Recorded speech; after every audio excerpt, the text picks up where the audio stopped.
Hey, alright, I got my foot up on the gas. It's the Joe Q Car Show podcast. Let's go.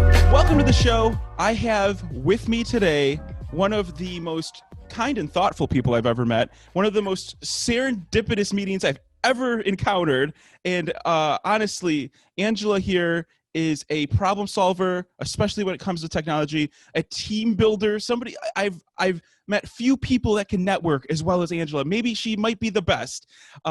And also, she is just a amazing person in general. Angela Peat, I'm so happy to have you on the show, and I can't wait to talk about your cars and all the things. Hey, did I miss anything while I was introducing you? Oh my gosh. No, that's super sweet, Joe. For me, I feel like my career since I was born has kind of been destined for tech. My parents were in early stage tech, and then I got out of it thinking I would get away from it in college and came back to it after grad school. So I think for me, the things that I feel the most passionate about right now in my career are helping people really define the problem very well. That's a repeated issue I've seen in various projects. But I love design thinking. I love seeing people grow. I'm not planning on having kids, and part of what I think motivates me to be part of the community is that I see my role in my community matters, and I've got to do something to kind of help keep it as awesome as it is. So I do a lot to try to mentor people. If I'm not going to have kids, I'm going to be really good at taking them from the time they're at college and moving on. So that's kind of some of my small philosophies. But yeah, I'm an AGILE Technologist. I'm a design thinker. And I like to focus on value and the user. I think that's probably the biggest part of why my career has gone where it's gone. Well, and this is why I love talking to you, Angela. It's because every time I have a conversation with you, I end up, it's one of those conversations that you think about for days afterwards. You're like, huh. So hopefully we can broadcast that kind of feeling to the listener. That's what I'm going for here today. And yeah, and every time I talk to Angela, there's a new exciting thing that comes up. Just hey, you should interview this person, or this person likes cars, you should talk to them. So she's always thinking of other people. And I'm wondering, where does that come from? Why are you always looking out for other people? I think there's something in me, when I get excited about something, I can't keep my mouth shut. I just want to share. I'm really into one of my last conversations I had with a potential business partner was that I'm responsible to people, but not for people. And that I want to provide the good out there, but if people want to pick it up, it's theirs. And if not, that's fine too. So I think there's something in me that wants to share, but also knows that I can't push it on folks, which is why people end up coming back to me as I give them time to think sometimes. Oh God, Joe, this is a good question. Where does that come from? It comes from the fact that I believe in the system thinking, and that, everybody has agency in their own environments.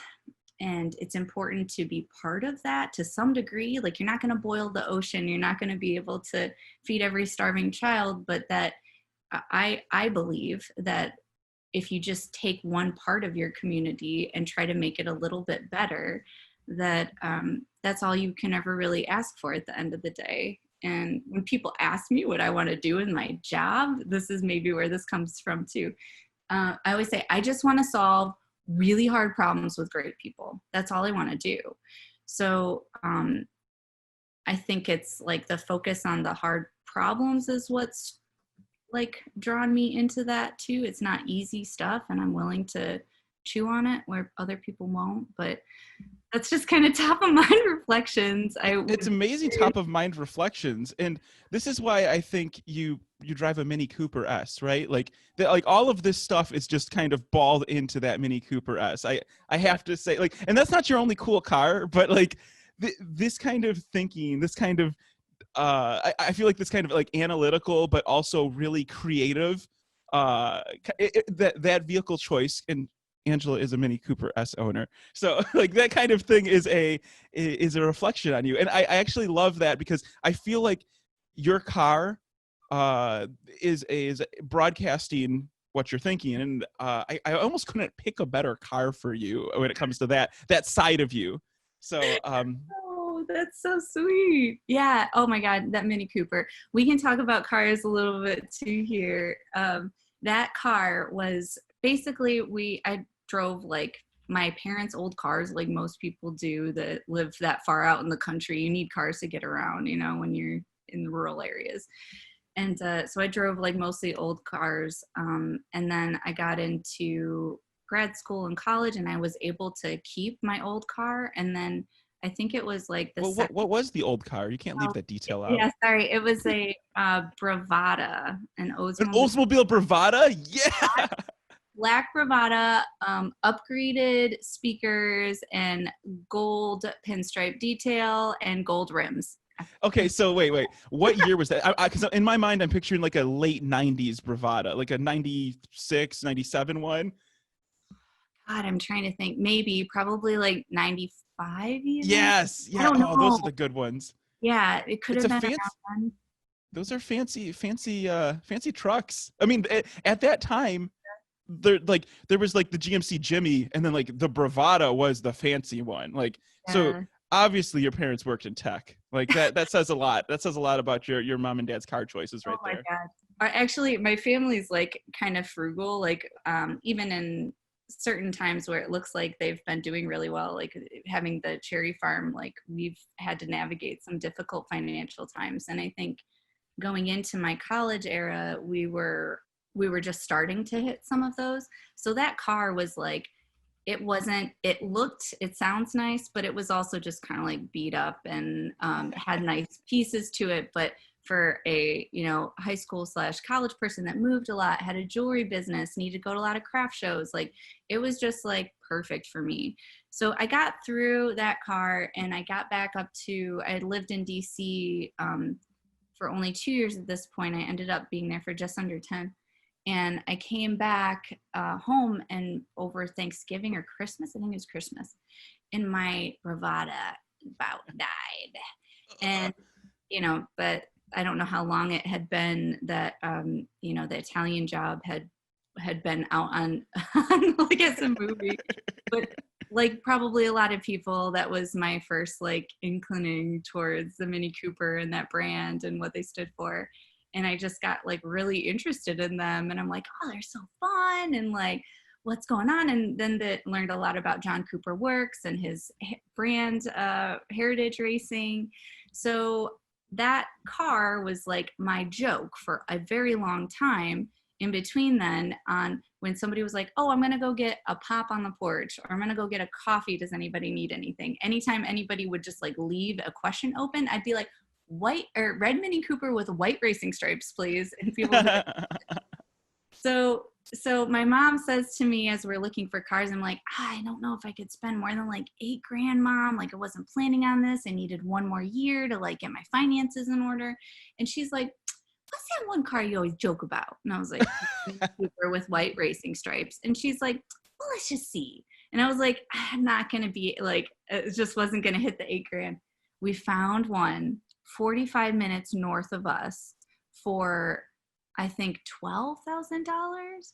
And I was like, oh my God. And then it was a JCW package on top of being a Cooper S. I did not know it was a John Cooper Works Mini Cooper. Yeah. That is very special. Yeah, it's the 2003. Yeah, it just gave me goosebumps. Like, it gave me goosebumps. Awesome. Talking about it. It's so much. I love this car.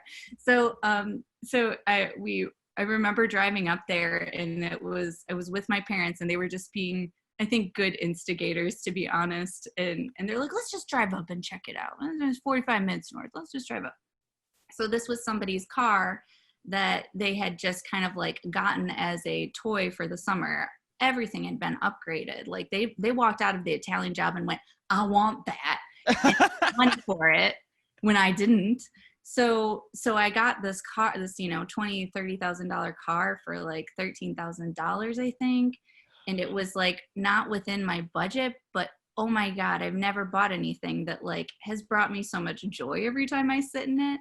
So, it's my baby, and I can't imagine at this point in time. I think, the last time I looked on Kelly Blue Book or whatever, it was like worth like $3,000. And, for the amount of like, Yeah, I know, but that's the thing. If you find the thing is, you got to throw it on like Bring a Trailer. Have you ever you've been to bringatrailer.com?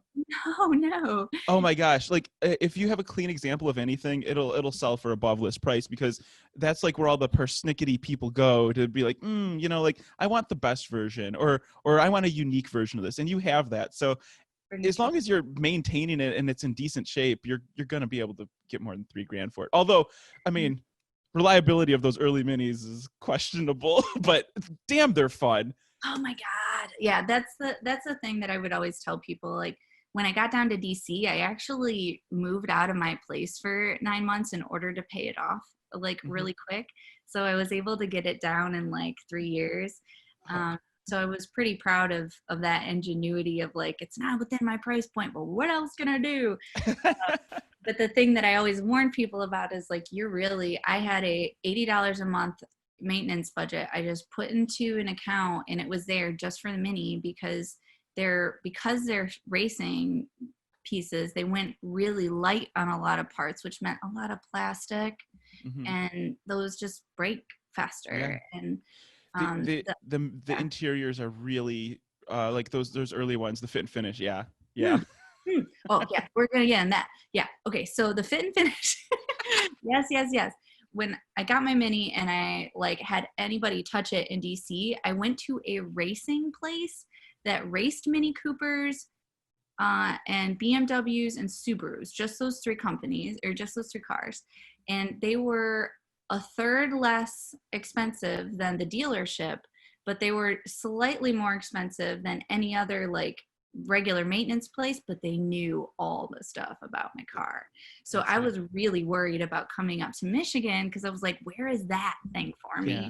And I ended up really finding, I mean, it's a dealer, but I really do enjoy them. I think the dealer in Ann Arbor does a great job with Minis. So I would come in like every spring and summer and be like, let me know what I might need to check out. And they would give me discounts because I would ask. Oh my gosh. Yeah. I mean, like, isn't that the weirdest thing? It's like, that's a little high. Like, is there, or like, maybe that's a little tough for me right now. Just asking for a discount sometimes can give you, 5-10% off, just because you're a good customer. And, obviously when you walk into a thing, you're not being a garbage human. So that's always helpful. Yeah. Like I saw this lady walk up to the folks in the service shop one day, and she was all attitude, and she basically had on see-through pants. And I'm like, why do I have to stare at your underwear? And then she was just being a jerk. And after that, like she walked away. I was like, I'm so sorry you guys have to deal with that. It's not your fault. Like that's not.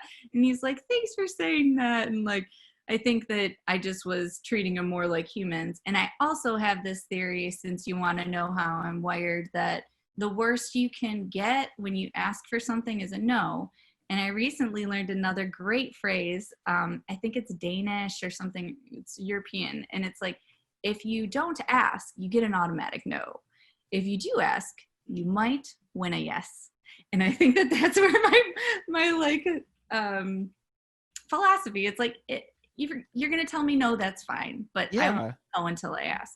So anyways, going back to the maintenance piece, it is something that I feel like if anybody's watching this and they're like, Mini Coopers, it's like, yes, but make sure you've got like your finances sorted to manage that. Make sure you've got a good place to go that knows your car, wherever that is. And I think at the end of the day, the other thing I wanted to come back to is like the interior design.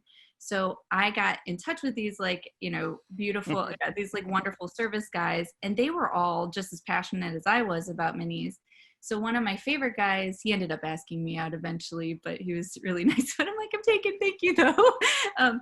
But he had 2 Mini Coopers, and we would nerd out about how he's like, yeah, I got a 2007 and a 2004. And I would get rid of my 2007 in a second, anytime over the 4. And because I was in there like regularly or they'd see me, at certain points of the year, I would I would get a lot of their loaners, and they would always give me like the newest one. And I'd come back and I'd be like, why did they do this here? I And know. got rid of this thing. And that was part of their culture. And like, and he's like, I know, everybody that I know that's super passionate about minis is really drawn to that early stage 2003 Yeah. through 6 kind of era. They just Yeah. The a design language in that with the little toggle switches and everything. Like once they started adding in the navigation and kind of like moving stuff around the interior, it did lose a lot of its quirkiness. It's appeal to the weird ones, including myself. Do you think that the changes were good or bad though overall? Because would Mini survive if they didn't have a broader reach? Yeah. I've navigated this conversation before, I think, with the service dudes. Just so nerdy. I think that that's probably true. Like the reality is you have to adapt and evolve, and the companies that are able to do that in ways that really adhere to their brand are the ones that keep loyal people with them. And I think if, the original Mini Cooper of that era speaks to me, fine. I feel the same way about companies that I kind of do about cars. I'm not loyal to a brand. I'm loyal to the people that I work with and around. I'm loyal to focusing on value, and I'm loyal and believe in the fact that money is just an echo of value. So to me, the Mini Cooper, if they did it right in 2003, 6, like, I'll take it. That exists. That's my little point in time. And if it works well for other people after that, fine, but it just doesn't work for me. So, it's funny, just definitely mixed feelings there, because they would have had a much harder time making it in the market if they hadn't moved. Like part of why the toggles were on the center console for your windows was because of the racing heritage, right? So like if you put toggles and electronics into your doors, that's where you could get smashed easy. So you want things kind of controlled in a safer space in the middle. And 2, it's a British car. So if you have the toggles in the middle, you don't have to like worry about, you can switch where the steering wheel is easier. So just like tiny things like that, I think they could have kept and then explained why it was valuable and done a good job of explaining that, but they just kind of folded too. Yeah. So they made the interiors a lot more BMW-y. yes. So let's take a step back here, because obviously you're a passionate Mini owner, and I respect that. I think that's awesome. I'm a passionate Mini enthusiast from afar. I came this close to buying one though. But anyway, the thing, like this kind of thoughtfulness and this being able to go through a problem, and you're instantly able to empathize with the service guys and in these stories, and I think that's why we get along so well, because we both would do the same thing in that situation. It's like, man, you didn't deserve that. Like, just wash it off. Don't worry about it. And how's your day going? Like that is like part of my MO too. So that's why Angela's great. We have similar values. Yes, very much so. The cherry farm, like you just dropped that a while back. I knew you lived out in the country, but so you grew up on a cherry farm. Please tell me more about this. And this explains the other car that we'll eventually get to, I think, a little bit. Yeah. So my parents again worked in tech, but when my parents met, I'm just going to give you some more origin stories because they're okay. So, and especially if you haven't heard these, I feel like you will appreciate them, Joe. So my parents worked in tech, but when my parents met, my dad had been divorced and my mom was in a marriage that wasn't working.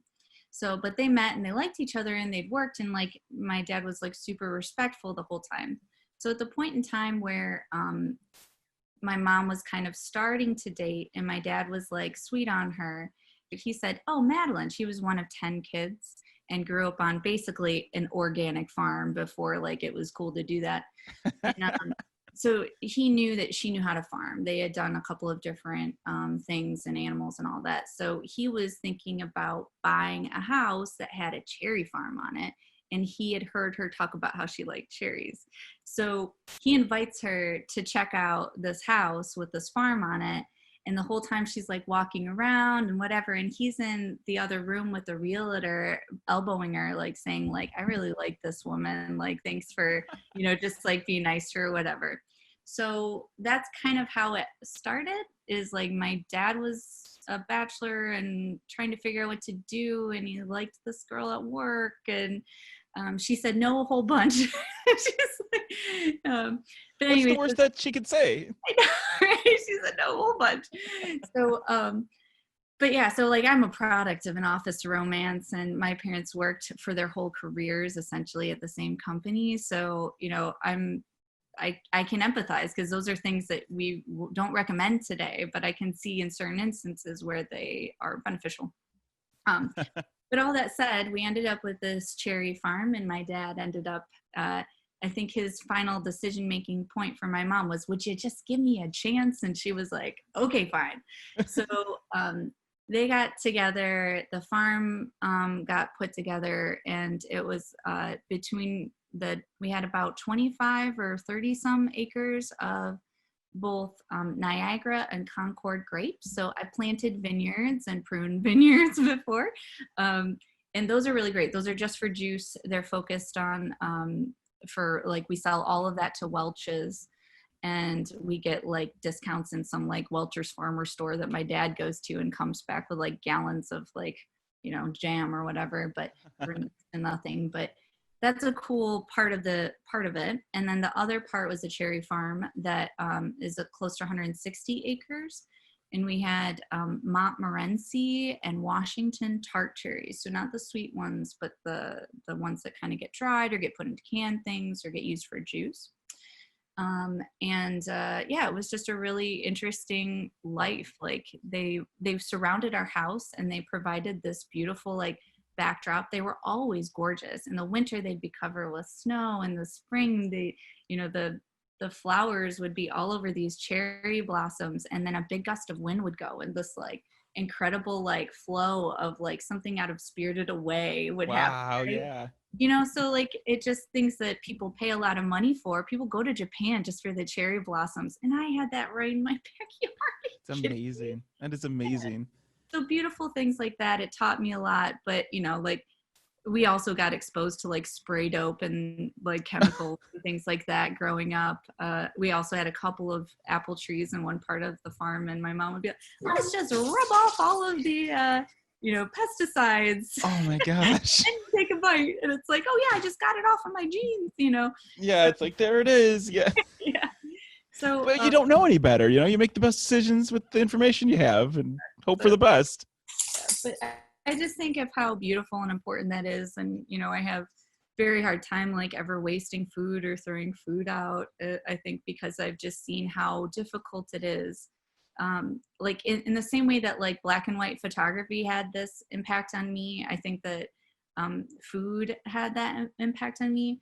All of the every single, like if you're taking a black and white picture, you've got to set your aperture right. You've got to have good framing. You're ideally going to have like good lighting, all of those things. Like the context is there. And then you have to layer on your technical knowledge of using that tool. And then you have to layer on your technical knowledge of developing the film.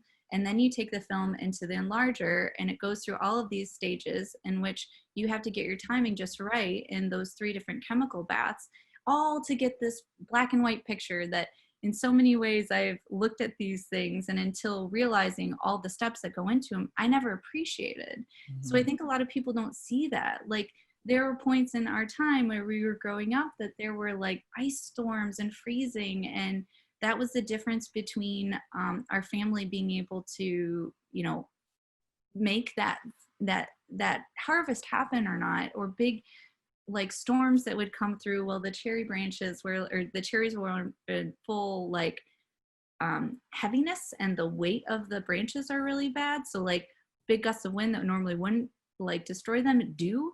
So like they're just these like moments of chance for you to have something in front of your plate that like looks good and tastes good. It's like that is such a special thing.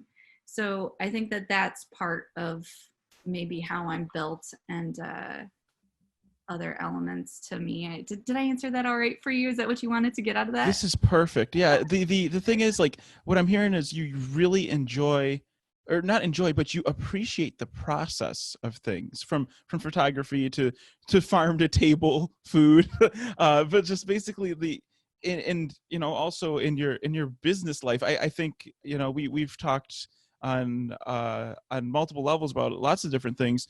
The process is so important to you, and I think that there's a lack of people that can go from start to finish and really appreciate so many intricacies of the process.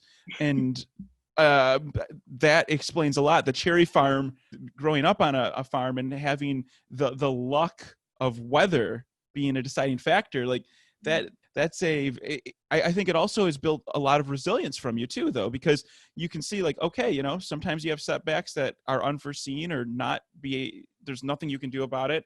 And I think that's why, you do yoga instruction too, right? I do. Not a ton, but like every couple of weeks I get to co-teach a class, and it keeps my brain put together and keeps me in it a little bit, because I love variety, but sometimes the downfall of that is I pull myself in too many directions. So that's kind of my one way of keeping myself honest. But I just think that it's interesting because like, there's lots of different ways to say it, but just accepting reality for what it is now and moving forward. I've seen you do that multiple times, and it's a skill. And I wonder if it stems from the cherry farm and has blossomed into what your thoughts are today. But the thing is, like, you have so many varied experiences. Even, like, you said you were making jewelry also. Tell me about that. Can you speak to that? Like, how did you get going on that? Oh yeah, jewelry, going back to the Bravada, my jewelry mobile. So jewelry was interesting. I think I've thought about this a little bit, like, why did I do that? And I looked around, and I had a lot of like entrepreneurial people in my immediate family and community. And I think that just seeing a lot of good examples around was probably part of it. I've always liked making things. I like to keep busy. I'm probably a little ADD. So like, when I can get into flow, I think that's really helpful for me. And I've been able to do that in jewelry making. I can just kind of like lose time. So I think that there's like a therapeutic aspect to it for sure. I like things that are multifunctional. Like, if I can work out, keep myself honest, and make money, which is what yoga does for me, I like that. I like the fact that jewelry kind of does that too. And it doesn't hurt to have something that you love also be an income stream. But I got started in it because my godmother invited me. She saw me making a bunch of necklaces, and she said, you could sell those. And she said, how about you sit at my booth during this Wine and Harvest Festival in Pawpaw, when I was literally 10. And that spun off into me having my own table. And then here I was, this like tiny little tween, and the people who ran the like organization were like happy to see me, because I was just trying, Right. And so that was cool. That kind of like, I just had a lot of people supporting me and like keeping my favorite tree. And then I don't know, just, it was an interesting setup. I felt like the community embraced me. What is this, keeping your favorite tree? I don't understand this. Is this a saying? There was one spot where I would sit under, because a lot of other people had like big awnings and like things, Okay. where I had like a table, and I think I put one of my mom's rugs on top of it. I don't even know if I washed it, but like I had like a crappy table and a rug, and then like my jewelry and stuff. So like I worked with what I got. Yeah. But I think the jewelry kind of comes from wanting to create. And another thing I believe is that an artist that I heard about 2 years ago said this. He's like, we were born onto this earth to create. And I think that that's so true. Like, we want to make things. Like, at the end of the day, again, I just want to solve hard problems with good people. I want to leave this earth a little bit better than when I got here. That's my only goal. So I think that there's just different ways of doing that. And now I see jewelry and working with what I've got, I'm in a phase where I'm trying to figure out my next like job. And it's just really awesome to have like another set of like hobby income that I can nearly like turn on somewhat quickly, to help diversify like income streams. So it's like, it's good to have these things because you never know when you're going to need them. And also I think these different hobbies and stuff are good for people because you have to feed different parts of your brain and your body to be able to be your best self at work. So understanding what those needs are in you, and I think most people need to create, but there are more nuances there, and finding that out is important. I'm just kind of like shooting broad when you're asking me these questions. This is exactly it. Okay. It's you know, I want it to be a conversation and interview because the way that you take a problem and break it apart is so interesting, and I wonder the amount of effect that you said it was your aunt kind of giving you a chance and saying like, why don't you throw that out there? And I feel like you do that a lot to people. You're very encouraging to Yeah. people's ideas, and that philosophy shines through in your business side of things and your creative side of things. So do you think that was the start of it? Like you saw a little bit of kindness and you're like, wow, she was nice to me. I got to do something I liked. I want to pass these good feelings along. It's a good question. Honestly, I think I just had so many great people around me. Like I had this huge family and all of these like smart uncle. My mom's one of 10, right? So like I had like this wide variety of super smart people around me. And even though I'm far more of an introvert than people expect, I really was able to learn how to navigate large groups and people that were very different from me.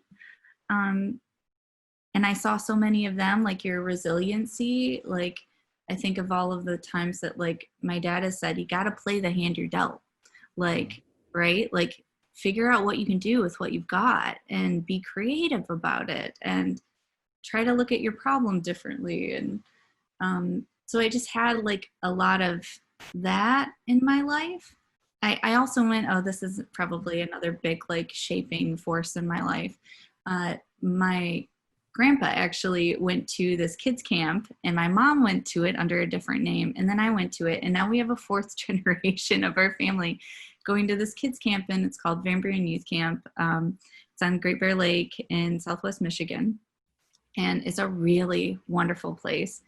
And I think that was one of the first places to me that gave me the opportunity to like be a leader and show that I could like have agency in a space and that I had the opportunity to manage and shape somebody's experience. So I went into, I attended and then I went into it as a counselor.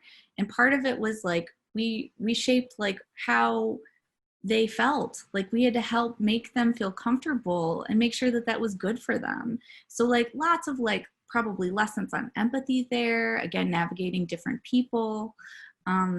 And then I think I've just always really sought out and been drawn to people that are smarter than me, people that are different than me. Like, you know, a lot of this, I know there's been other kind of like topics that have come up in the more recent news around like race and identity. And there have been points for me where it's just like, I'm so frustrated because this is how I've seen things the whole time.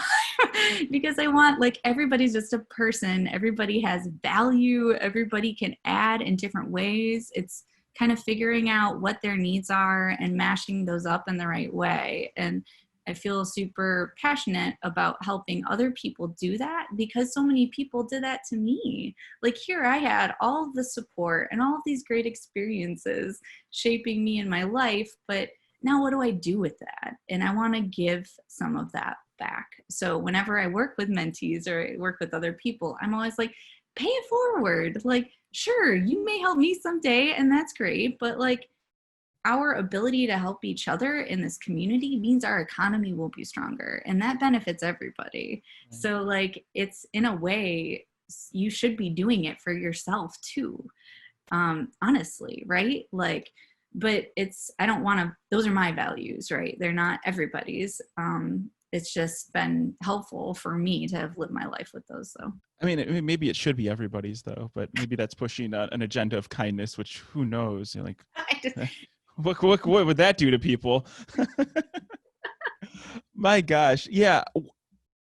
I think that you summed up like your experience in such a meaningful way. I don't even have like a good follow-up for that. So I really just want to tell people that Angela has an old Jeep.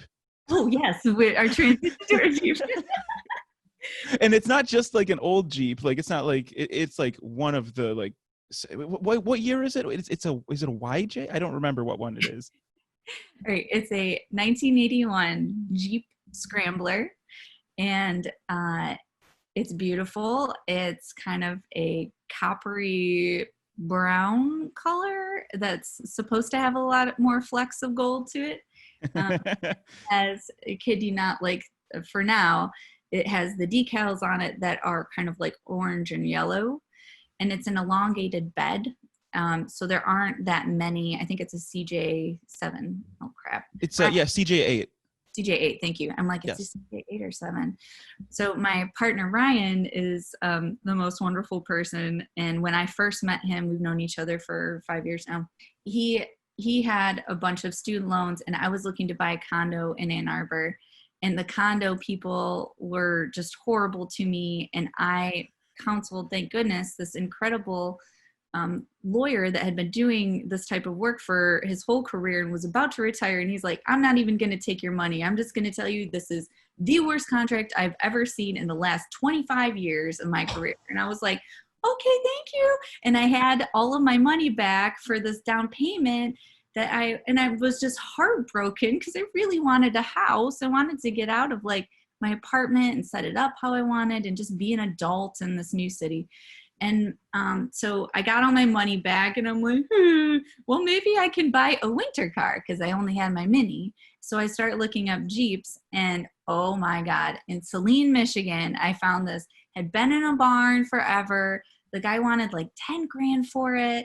And I was like, oh, well, I don't know. I could probably do this much, but I shouldn't spend this much. And he was just so sweet. And I think he was just so surprised that here was this like, you know, smaller female like coming after this like bro-ish car.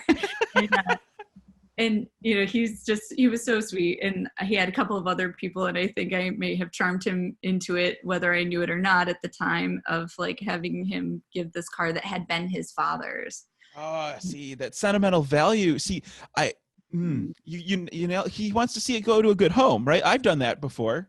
Selling a car for less than I should have, because it's just like, I want this to go to a good person. I don't want this to just be not taken care of. Like, that's great. Oh man.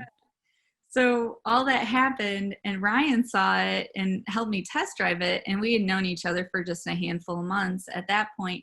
And he's like, if you don't buy this, I'm going to. And I was like, you have student loans still, and I paid mine off a little bit ago. Like, this is my car. You stay off this.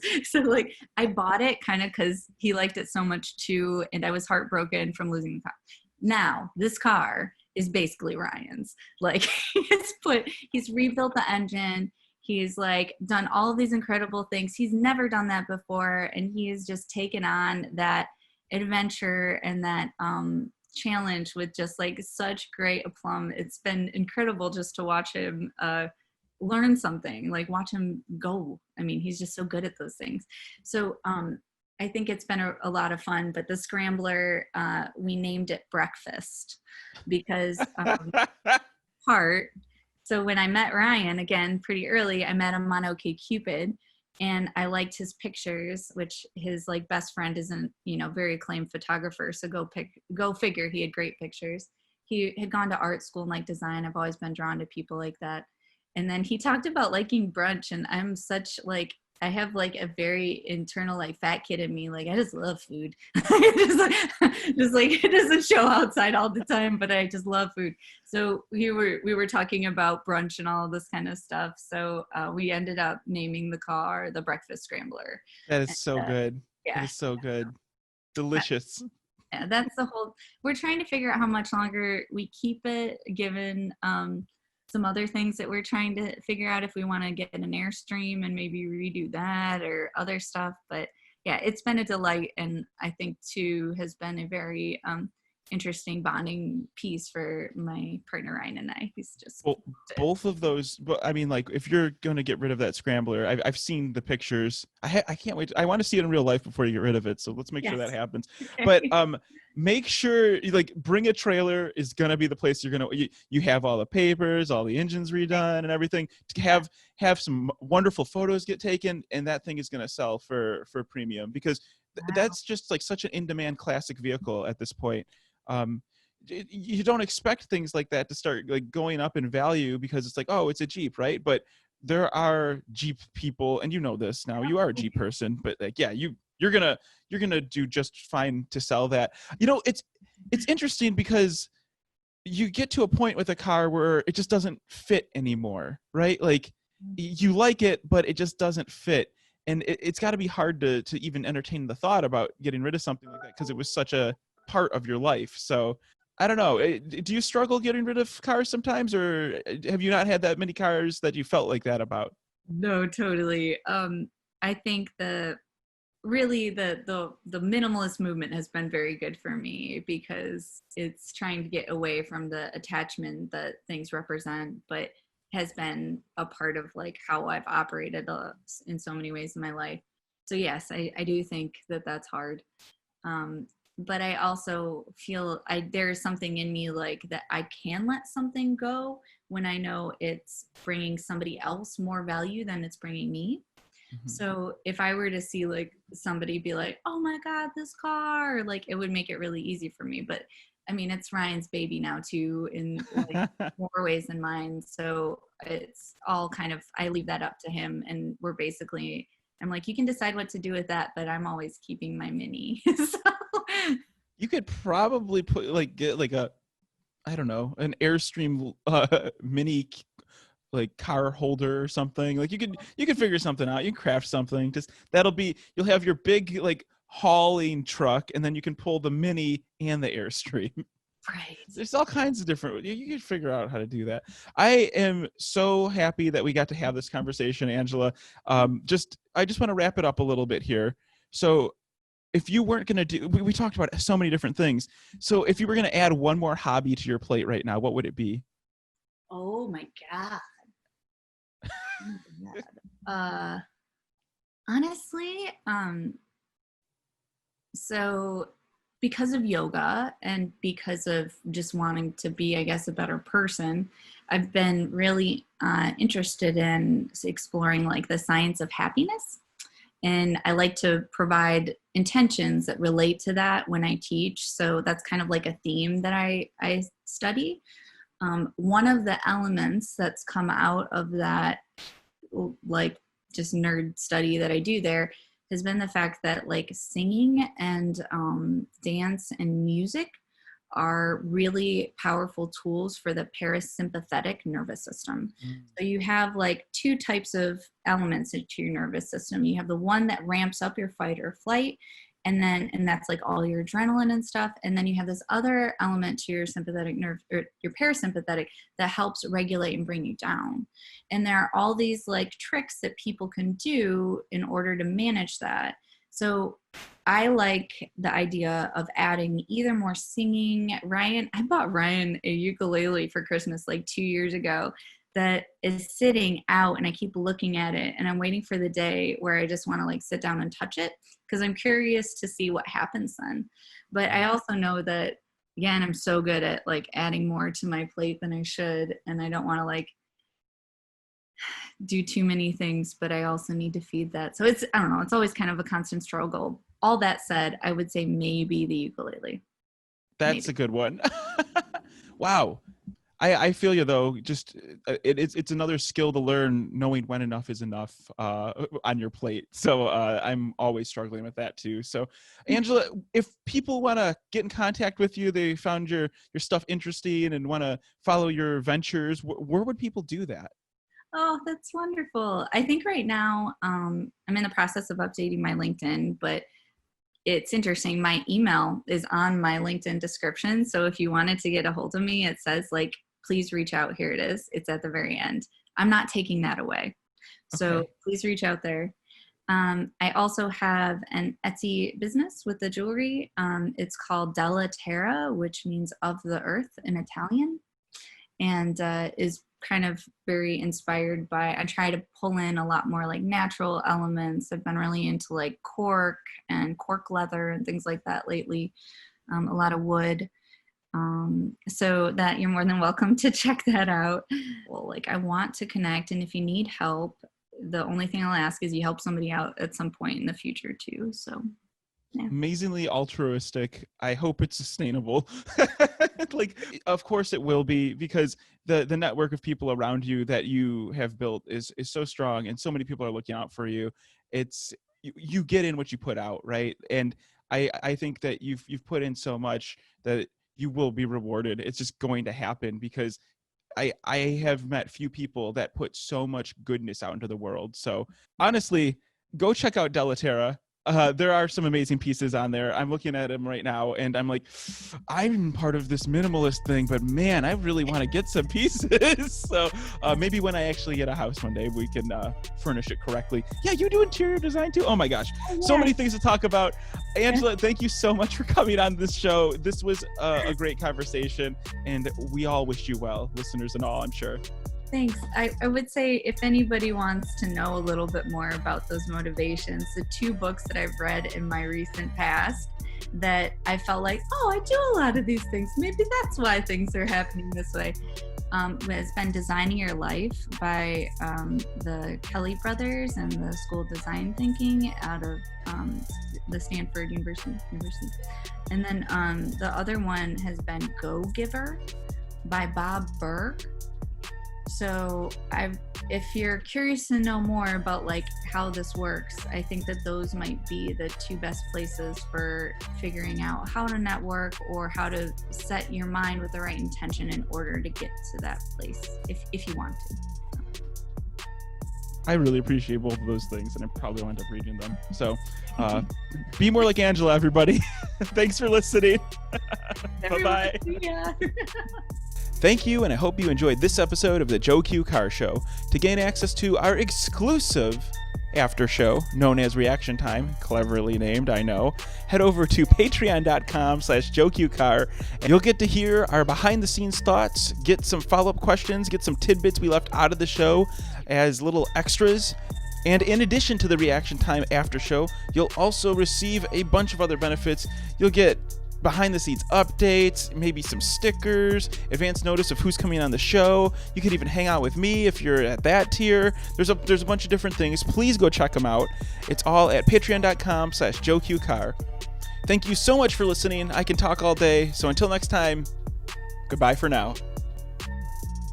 Thank you for tuning in. Let's go. This is the Joe Q Car Show. You know right now I got a full tank. So if you ready, we can hit the road. Ayy. Old school, it's the best. Mixtapes on cassettes.